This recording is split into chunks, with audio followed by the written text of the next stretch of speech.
SLC ಮಕ್ಕಳು ಹೇಗೆ ಪರೀಕ್ಷೆ ಬರೀಬೇಕು, ಹೇಗೆ ಎದುರಿಸಬೇಕು, ಯಾವ್ಯಾವ ರೀತಿ ನಮೂನೆಯ ಪ್ರಶ್ನೆಗಳು ಬರ್ತವೆ, 1 ಅಂಕ ಇರ್ಬೋದು, 2 ಅಂಕದ ಪ್ರಶ್ನೆ, 4 ಅಂಕದ ಪ್ರಶ್ನೆ ಹೇಗೆ ಬರೀಬೇಕು ಅನ್ನೋದನ್ನೆಲ್ಲ ನಿಮಗೆ ಚೆನ್ನಾಗಿ ಮನದಟ್ಟಾಗಬೇಕು. ನಿಮಗೆ ಚೆನ್ನಾಗಿ ಪರೀಕ್ಷೆಯಲ್ಲಿ ಉತ್ತೀರ್ಣರಾಗಬೇಕು, ಪರೀಕ್ಷೆ ಬರೀಬೇಕು ಅಂತ ಹೇಳಿ ಇದೊಂದು ನಿಯಮ ಮಾಡಿ. ಈಗಾಗಲೇ 1 ರೌಂಡ್ ಮುಗಿದಿದೆ, 2nd ರೌಂಡ್ ಪ್ರಾರಂಭವಾಗಿದೆ, ಇನ್ನು 3ನೇ ರೌಂಡ್ ಇದೆ 26ನೇ ತಾರೀಕು.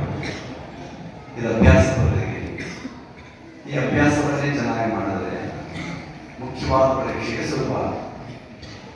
ಮುಖ್ಯವಾದ ಪರೀಕ್ಷೆನ ಯಾವುದೇ ಆತಂಕ ಇಲ್ಲದೆ, ಭಯ ಇಲ್ಲದೆ, ಒಂದು ಆತ್ಮವಿಶ್ವಾಸವನ್ನು ಬೆಳೆಸಿಕೊಂಡು ಬರೆಯಲೇ ಸಾಕು.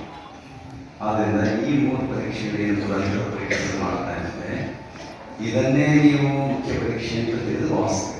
ಆ ರೀತಿ ಪರೀಕ್ಷೆ ಬರಬೇಕು. ಆ ರೀತಿ ಬರದೆ ಮುಖ್ಯವಾದ ಪರೀಕ್ಷೆ ಏನೇ ಬರಲಿ ಹೇಗೆ ಬಗೆಹರಿಸ್ತೇವೆ. ಆದ್ದರಿಂದ ನೀವು ಈ ಪ್ರಾಯೋಗಿಕ ಅಥವಾ ಅಭ್ಯಾಸ ಪತ್ರಿಕೆ, ಪ್ರಶ್ನೆ ಪತ್ರಿಕೆಯನ್ನು ಏನು ಪರೀಕ್ಷೆ ಬರೆಸ್ತಾ ಇದ್ದಾರೆ ಅದನ್ನು ಕೂಡ ನೀವು ಗಂಭೀರವಾಗಿ ತೆಗೆದುಕೋಬಾರದು, ಬಹಳ ಗಂಭೀರವಾಗಿ ಪರಿಗಣಿಸಬೇಕು. ಆ ಮೂಲಕ ನೀವು ಮುಂದಿನ ಪರೀಕ್ಷೆಗೆ ಉತ್ತಮ ಸಿದ್ಧತೆಯನ್ನು ಮಾಡಬಹುದು. ಇದು ಪೂರ್ವ ಸಿದ್ಧತಾ ಪರೀಕ್ಷೆ ಇದ್ದಾಗ ನಿಮಗೆ.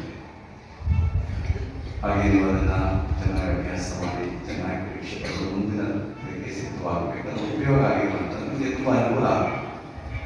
ಅದರಿಂದ ದಾಸರು ಮಾಡಬೇಡಿ, ಅದರ ಬಗ್ಗೆ ಹೆಚ್ಚು ಗಮನ ಹರಿಸಬೇಕು.